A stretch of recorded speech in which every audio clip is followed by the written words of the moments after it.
Hello, welcome to today's edition of Pieces Places. We are here at Fantastic Caverns in Springfield, Missouri, located about 5 miles off of the historic Route 66. It is $28 an adult, $17 for a child. It's an additional $5 if you want a season pass, which we decided to do so we can come back every other day of the year if we want to. It is a drive-through cave, which was pretty cool. There's no walking at all involved. Another cool feature we thought was you got a free photo. Everywhere else you go, they try to charge you for that photo, but here they gave you that photo for free. Well, it's a neat cave. Let's go check it out.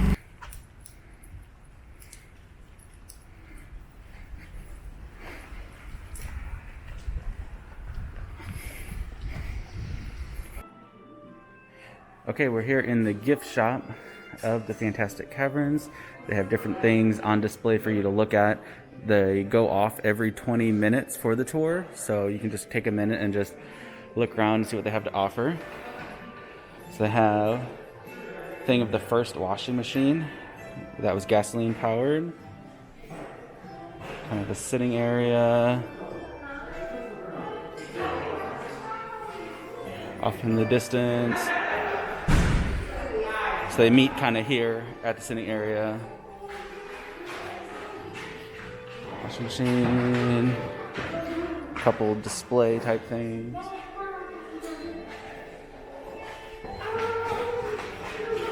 Vending machine if you get thirsty. This is carbide feed gas generator. It's kind of unique there.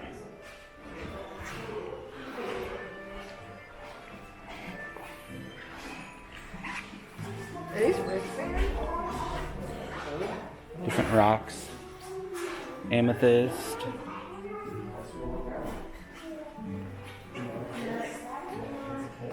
pyrite, galena, which is Missouri's rock,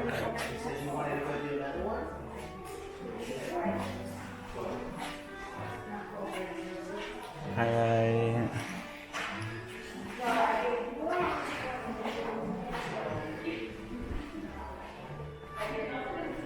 different kinds of the tractors from the past. Pole.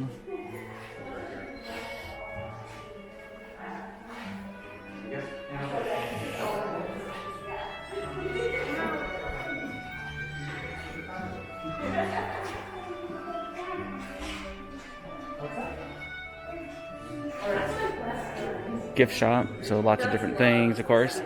You can buy displays of rocks. Some might say that, and others might say well, that's a true. Every time we met, every time we met was over Zoom, or we both moved to that and we were both in that for the program. And I said, Little onyx lamps. And he was like, I thought you would forget. Here's my number. Let's hang out. And that's that. And we could Hey, remember, keep your best friends close, reward enemies closer. It's the same person, it's all the best.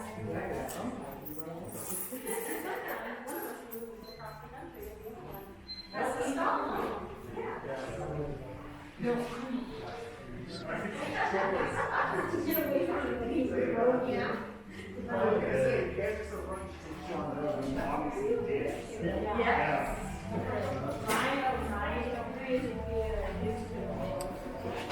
And then finally they have a spot you can send an e-postcard. So you just put in your phone number and your message and it sends it to your phone that you then can send it to someone via an email.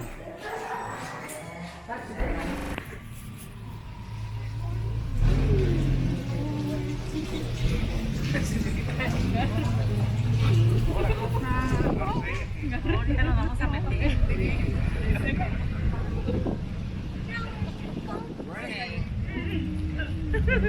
Ahorita nos vamos a meter.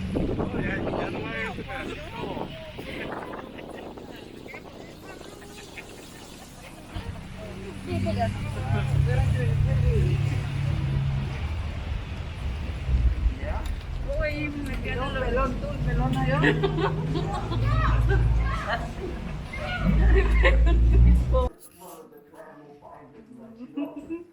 Get your cameras out, folks. We encourage you to take all the pictures you would like to take.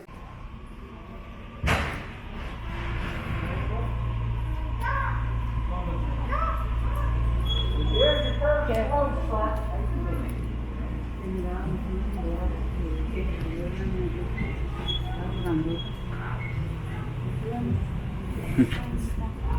No voy a dejar ahí los pelos, Mira, no voy a dejar los pelos ahí,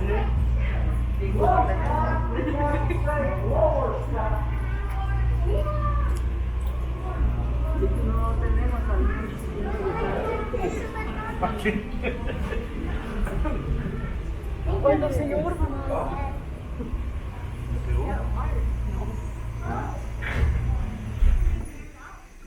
Welcome to Fantastic Caverns. My name is Michael. We're in a limestone cave, and we're going to see a lot of beautiful formations. I'll be telling you a little bit about them, how they got there. We're going to start out right here. On the ceiling, you may notice these little straws hanging down. Now, they're called soda straws, and they get that name because they're hollow down the middle, just like a drinking straw.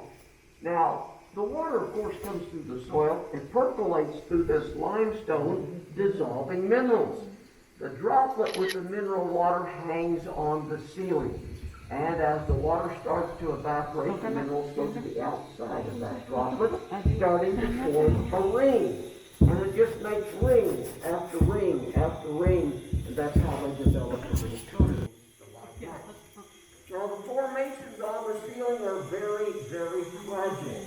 We ask that you please do not touch them because when you touch them, that will start or stop the growth of that formation, that oil, natural oil comes off the ceiling. Well, we'll go ahead into the cave. We've got a lot more things to see, but first I'm going to show you a little garden there.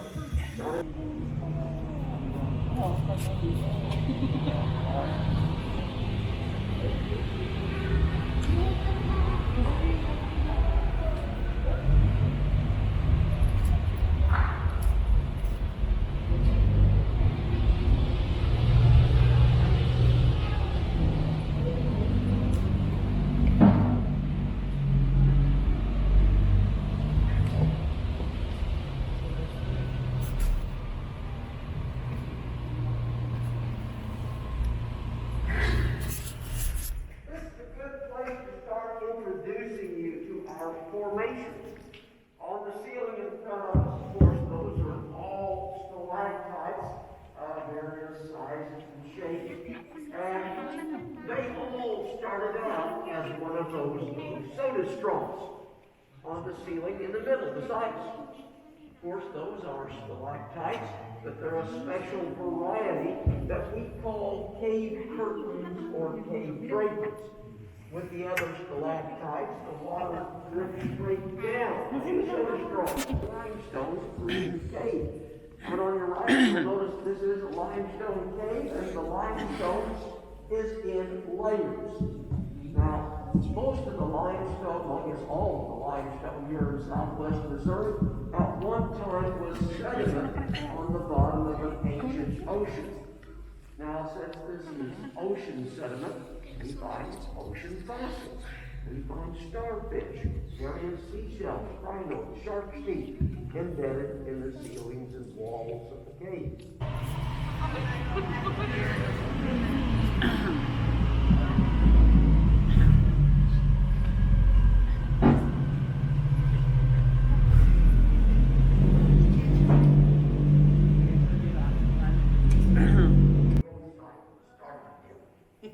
Beside me, you may notice what may someday be the most perfect hall in the cave. Kind of looks like a well casing, doesn't it? What was back in 1946, the farmer across the road decided it was time to put in a well. Now, he told the cave owner, don't you worry about a thing. We've been doing our measurements and calculations, and we can tell you that well is going to be about 10 or 15 feet on the other side of your wall. So much for that theory. He missed. But we've been able to observe a few things at the very top. You notice those brown springs hanging down? Those are tree roots. We've got trees 93 feet above us. They came down along the edge of the pipe chasing water. Water also came down along the edge of the pipe, bringing minerals with it. It flowed across the ceiling and down the wall, and it made those little ribs on the ceiling. Now those ribs are the early beginnings of a cave curtain or cave drapery. They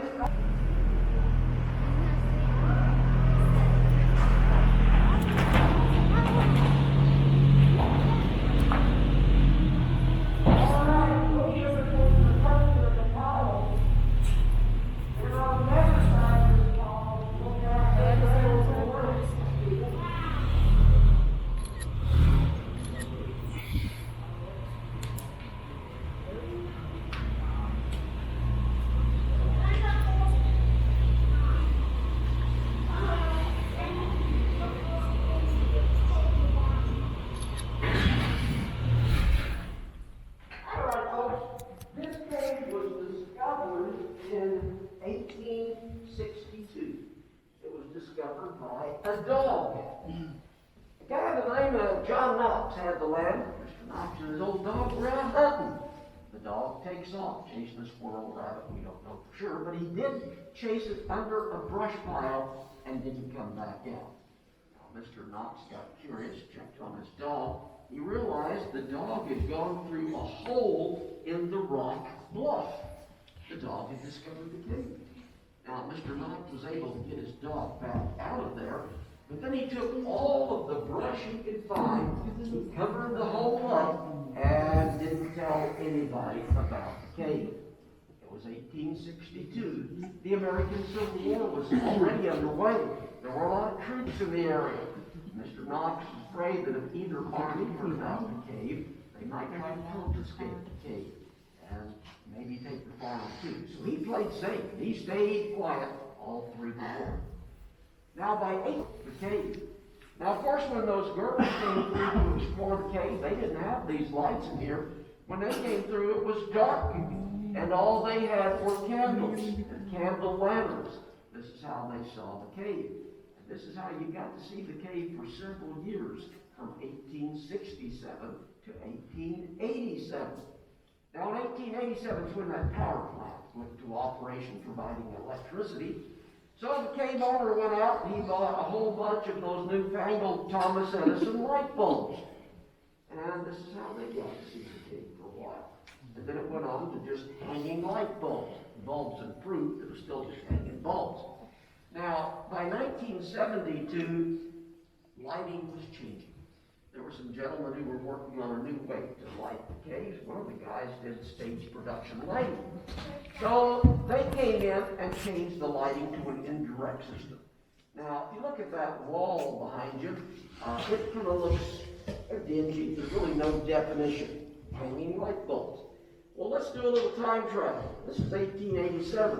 Watch what happens. We're going to 1972. 1, 2, and 3. There you go.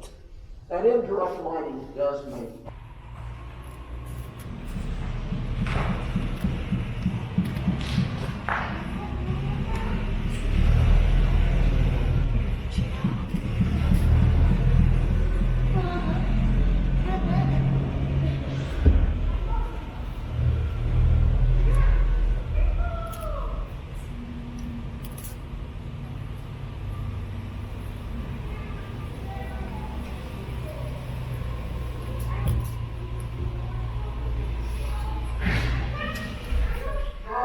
a tunnel type single glass shape.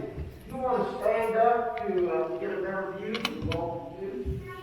That hole down at the bottom is where the tunnel reaches down to the hole.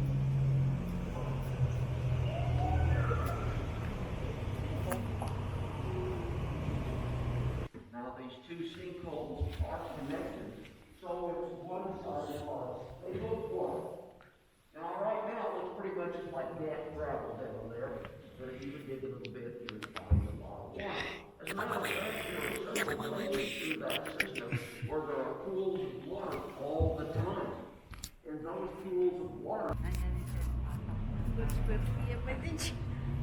Tidak masih nusuk. Iya. Kita musik dia.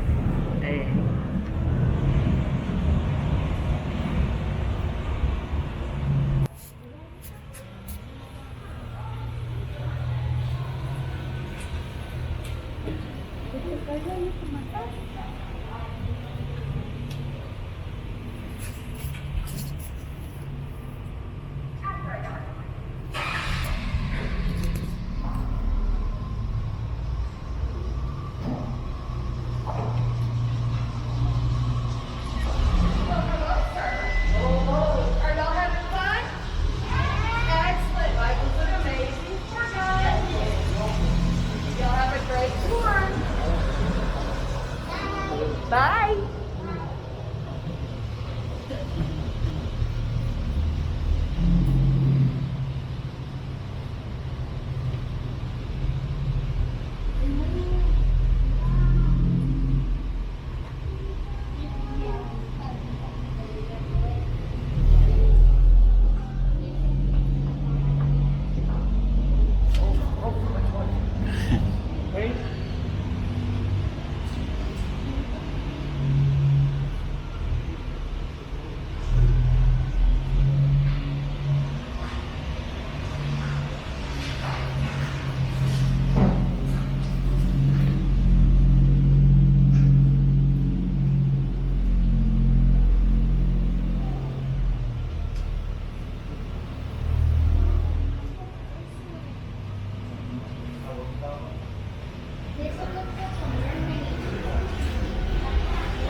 Here's where the 12 young ladies have their names on the wall.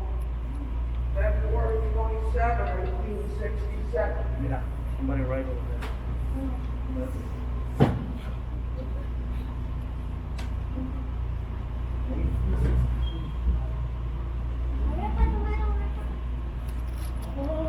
Little surprise drop on the right. You know what?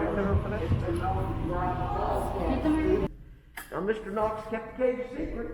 He was afraid the Armies might take the cave. They were looking for caves, but they were looking for caves that had a lot of bats, a lot of guano. We don't. Mr. Knox didn't know. The bat population of the cave hadn't been explored. But the Armies would find the cave that they wanted, and they would mine or harvest the guano and the soil. And they would put it in vats, very similar to this. It's called a leaching vat. They would pile in the soil, then they would start pouring through a lot of water. Now that water would slowly filter through that soil, leaching minerals. Now the minerals would come out in the front on the side as a sludge. Now they would take that bucket of mud, they would carry it outside and put it in a kettle over an open fire. Then they would start cooking it down. They wanted to remove all of the moisture that they could. Now, when the moisture was gone, there would be little crystals along the edge of the pot down toward the bottom. Now, those crystals were salty, potassium nitrate. That's what they were leaching out of the soil. Now, you take those nitrate crystals, grind them up real fine, mix them with ground up sulfur, ground up potash, charcoal. Put them together in the right proportions. You know what you have? Gunpowder. And those cannons were using a lot of gunpowder, and they were looking for places to be able to produce the nitrates. Now, we're fortunate that did not happen. Now, that low spot is followed by a lower spot. Yeah. That's half of your brain. The other half.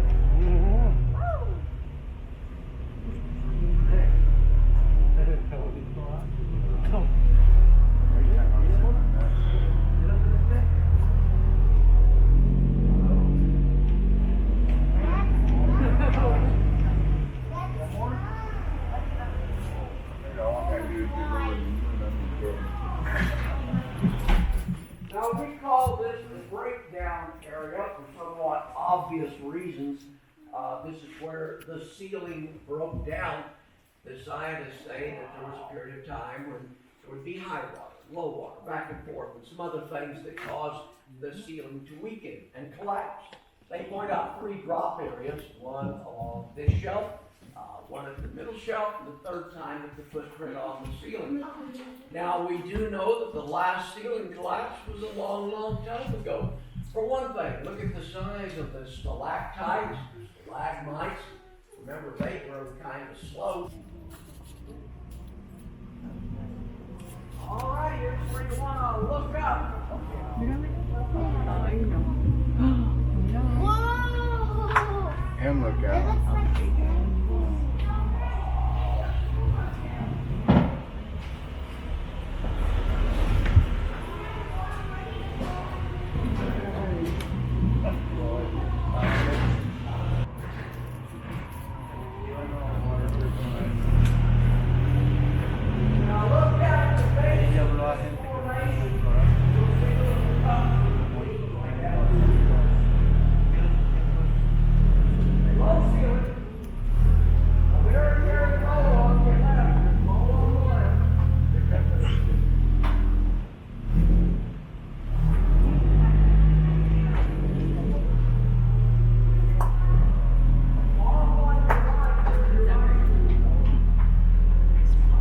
It's pretty low, isn't it?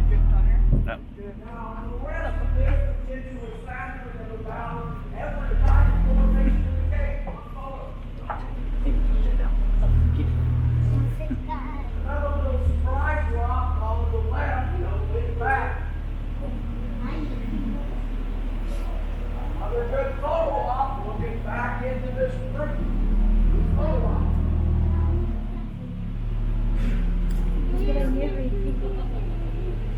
Now we're going to have low ceiling, and you'll probably get tripped on out of this ledge.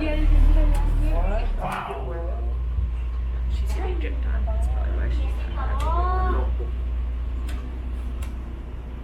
Oh, gonna kill everybody with flash.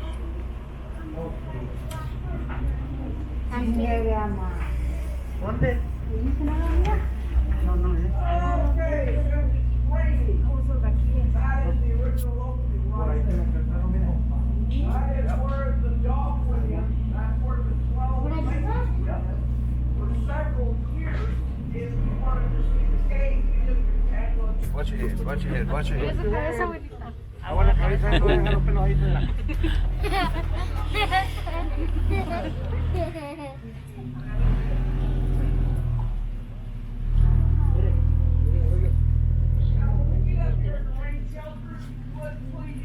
stay in the trap.